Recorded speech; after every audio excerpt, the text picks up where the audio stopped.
Évangile de Jésus-Christ selon saint Matthieu, chapitre 13, versets 44 à 46.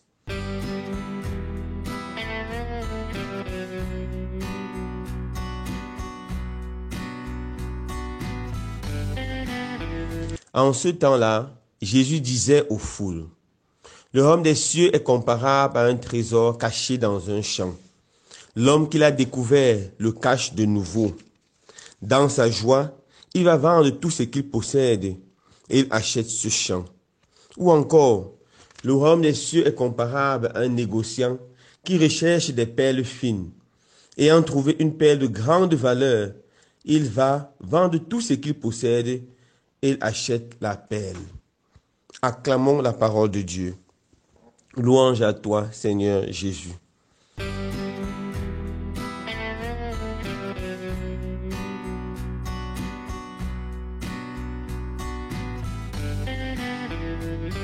Chers frères et sœurs bien-aimés, jusqu'à présent, Jésus a comparé le royaume des choses, le royaume de Dieu, aux choses très simples, très humbles.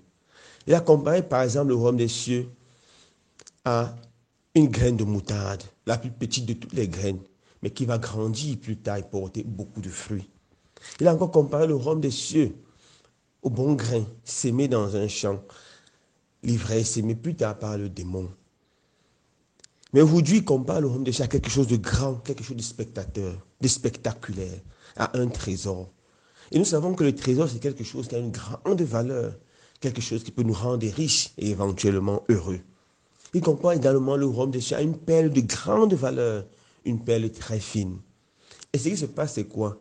Celui qui trouve soit le trésor ou la perle est capable de tout sacrifier pour acquérir cela. Premièrement, il travaille dans son champ, il tombe sur un trésor au hasard. Mais il ne peut pas l'acquérir car le champ n'est pas à lui. Alors il vend tout ce qu'il a, il achète le champ, ensuite il peut jouir du trésor. C'est pareil pour la perle. Il trouve la perle par hasard et finalement il vend tout. Toutes les autres perles, tout ce qu'il possède pour acheter cette perle. Le fait de trouver le trésor ou la perle par hasard montre d'abord la gratuité de l'évangile. L'évangile doit être prêché partout, gratuitement. Et tout homme doit être capable d'acquérir, d'avoir accès à l'évangile. Alors lorsque l'homme a accès à l'évangile, à la bonne nouvelle prêchée et enseignée, lorsque cette bonne nouvelle fait éruption dans sa vie et change son cœur, il fait l'expérience d'une rencontre personnelle avec Jésus. Et après avoir fait l'expérience de la rencontre personnelle avec Jésus, il se rend compte que Jésus est le seul trésor qu'il a cherché, désiré toute sa vie. Il se rend compte que vivre auprès de Jésus, c'est vivre dans le bonheur, dans la joie éternelle. Alors il est prêt à faire tous les sacrifices de sa vie passée, de sa vie mondaine, pour suivre Jésus. On voit ça de façon très belle dans la vie de Saint Paul, lorsqu'il dit, après avoir rencontré le Christ, tous les avantages de ma vie passée, je les considérés comme une pure balayure. Parce que j'avais trouvé le trésor, la seule source de ma vraie joie, de ma vraie paix. La vie du cardinal Newman nous montre cette joie de trouver un trésor et le courage de tout sacrifier. C'était un prêtre anglican extrêmement intelligent, professeur de l'université d'Oxford. Et c'est lui qui a conduit le mouvement de Oxford, c'était appelé Oxford Movement, de 1833 à 1845. Dans ses études strictes et systématiques des pères de l'Église, de la parole de Dieu des pères de l'Église, il s'est rendu compte que la vraie Église, l'Église instituée par Jésus lui-même, l'Église qui contient la plénitude de la révélation, est l'Église catholique. Alors, après avoir étudié, réfléchi, il a compris qu'il ne pouvait pas ne pas embrasser cette Église, car elle était l'Église instituée par le Christ lui-même. C'est comme ça qu'il a démissionné de son poste de professeur à l'université d'Oxford. Il a démissionné son poste de vicaire à la paroisse Saint-Marie de Virginie. Il est devenu un laïc et il est entré dans l'église catholique. Après sa démission, quelle calomnie n'a pas reçu?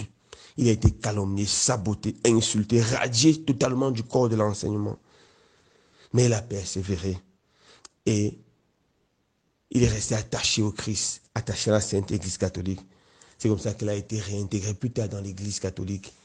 Et le Seigneur l'a béni. Il est mort très heureux, étant un cardinal qui a instruit profondément les gens par ses écrits et par sa pensée.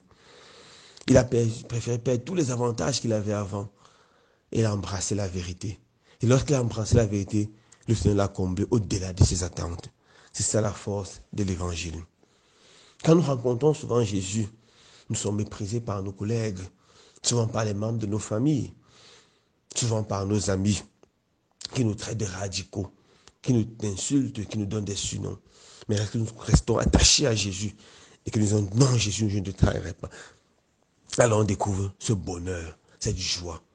La joie, c'est dans l'église. La joie, c'est en Christ. Que Dieu nous donne la grâce de pouvoir vraiment le rencontrer et de pouvoir faire l'expérience de ce bonheur qui ne vient que de lui et de lui seul. Loué soit Jésus-Christ.